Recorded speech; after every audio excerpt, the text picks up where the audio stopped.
In this tutorial, we'll look at how you can use LeCroy's Voyager analyzer system to pre-test devices for USB 3.0 compliance. We'll look briefly at the compliance program currently in place at the USB-IF for certifying devices. We'll show you how you can use LeCroy's compliance suite to pre-test your device for this compliance program, and then we'll look at some results from some actual tests. This outlines the main components that will be tested as part of the SuperSpeed USB certification program. But first of all SuperSpeed USB devices must first pass the USB 2.0 compliance suites. Then they can submit for USB 3.0 certification. This will include the electrical tests where they do the TX and the RX. There will be an interop test suite where devices will be tested downstream from a SuperSpeed hub. And there'll be some backward compatibility testing to ensure interoperability with USB 2.0. The right column defines several specs that are designed to test individual rules of the protocol.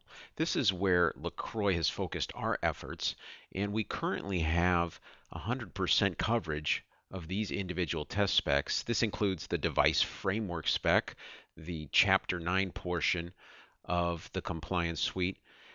The SIG has added several device-specific test cases, mostly for mass storage devices currently, but these will be enhanced in the future to include video class devices, and the new SuperSpeed USB link layer test spec, which for the first time will mandate rigid new link layer rules that will be validated during compliance.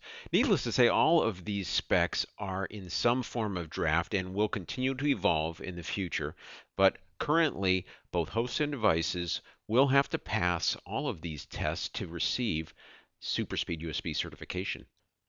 In round numbers, the USB-IF will introduce about 98 individual test descriptions. These will cover dozens of assertions underneath, but these will be the focus of the SuperSpeed link and framework test suites. LeCroy has been working with the USB-IF to add support for these link and framework test descriptions in our Voyager protocol analyzer exerciser system. Today we have virtually 100% coverage for these tests as they're defined in the draft specifications.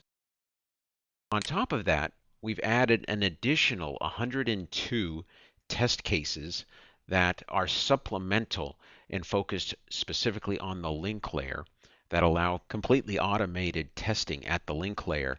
This is actually performed with the LeCroy Compliance Suite, which is a turnkey test console that generates specific traffic conditions and then analyzes the result to determine if the device complies with the specification. We're going to take you through this application, focusing on the SuperSpeed elements of the compliance suite. But before we do that, there's full support for 2.0 compliance testing in the package as well. It's important to know that when testing 2.0, the cable configuration is slightly different. In 2.0, you wrap the exerciser cable back through the analyzer channels, where in the 3.0 case, it's a direct connection to the device under test.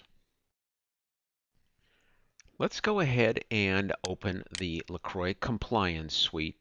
It's a separate application. You'll find it on the Start menu under LeCroy.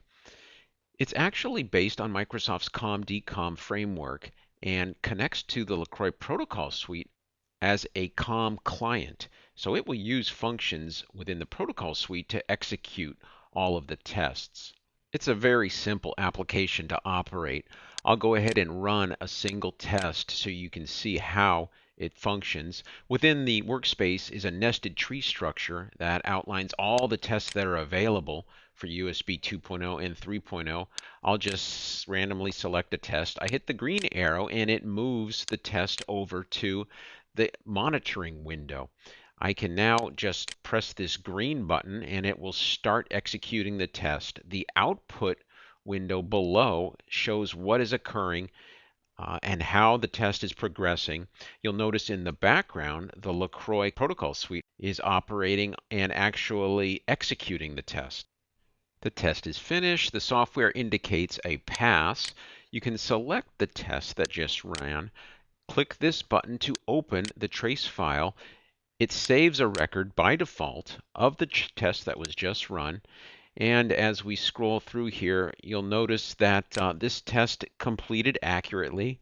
This test verifies that the device goes to recovery after receiving an out-of-sequence header acknowledgement link command. That is the lgood. You'll notice the header sequence number is 0 for this packet, but the first link command, lgood, from the tester is an lgood2, meaning that it is out of sequence. And of course, the device initiates a recovery right here. The files are automatically saved in a folder within the USB compliance directory. Folders are named with the timestamp showing the date and time of the test run. And of course, the file name will be the same as the test description, 714 in this case. I'll close this test. It'll tell me that I'm going to disconnect from the automation client, which is fine. Back in the compliance suite, these buttons allow me to print out a report showing the results of the test. Of course, you can run tests individually, or you can select an entire group and run them in a batch. A few things about how the tests are organized. You'll notice USB 2.0 testing is supported fully. If you open some of these folders, you'll notice all of the Chapter 9 tests are included within full speed, high speed, and low speed folders. These Chapter 9 tests are for endpoints only. But remember, you could run these against a 3.0 target because all 3.0 devices must support 2.0. Just remember that you have to change the cabling to switch to 2.0 testing and route the USB cable back through the analyzer ports. When it comes to 3.0, we have tests roughly organized around host and device. The first folder contains Chapter 9 for 3.0 devices, so this is all the framework tests, the same tests for 2.0, only written for 3.0. We also have the complete USB-IF link layer test spec covered. This includes the tests we just looked at. Within the USB-IF test spec, there are several physical layer tests that are called for, and those are supported here. Within the link layer supplemental folder, you'll find a large set of additional test cases designed by LeCroy engineers.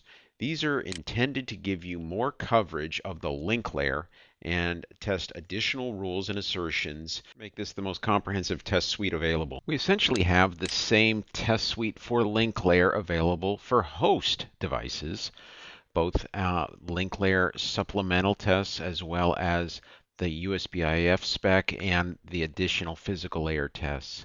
Lastly, there are some mass storage bulk-only tests specifically for targets that are mass storage class. We may add additional class tests as they're defined by the USB-IF. Be sure and download part 2 of the Compliance Suite tutorial where we'll actually run some individual tests and give you tips on how to overcome problems connecting or operating the Compliance Suite.